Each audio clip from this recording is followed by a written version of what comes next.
એક હાથી હતો, એનું નામ હતું હિપુજી. અને એક હતો વાંદરો, એનું નામ હતું વપુજી.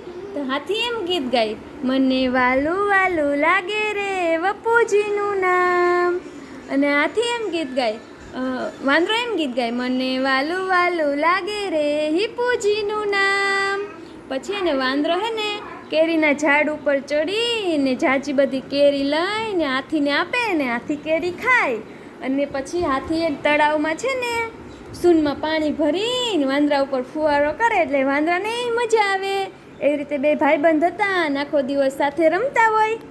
પછી એક દિવસ મેળામાં ગયા તો એક નાનો છોકરો હતો ને એણે એક ફુગ્ગો લઈને વાંદરાને આપ્યો. તો વાંદરાને તો મજા આવી ગઈ. એ તો હાથીની પીઠ ઉપર બેઠો હતો અને ફુગ્ગો લઈને ઠેકડા મારે રાજી રાજી થઈ ગયો. તો હે ને જાજો પવન આવ્યો ને તો ફુગ્ગો ફૂટી ગયો. તો ફટ તારાનો અવાજ આવ્યો ને તો હાથીને એમ થયું કે મારું મોટું બધું પેટ તૂટી ગયું. તો એ તો દોડવા માંડ્યો, ભાગવા માંડ્યો કે અરે મારું મોટું પેટ તૂટી ગયું. ઢમ કે મારું મોટું પેટ તૂટી ગયું.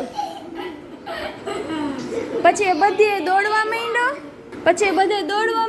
ને તો બધા પ્રાણીઓ સામે મળે ને તો બધા દાંત કાઢે. તો પછી સિંહ સામે મળ્યો તો સિંહ કે શું હાથીભાઈ તમે કે ચારે કોર દોડા દોડ કરો હો. તો હાથી કે મારું મોટું બધું પેટ તૂટી ગયું.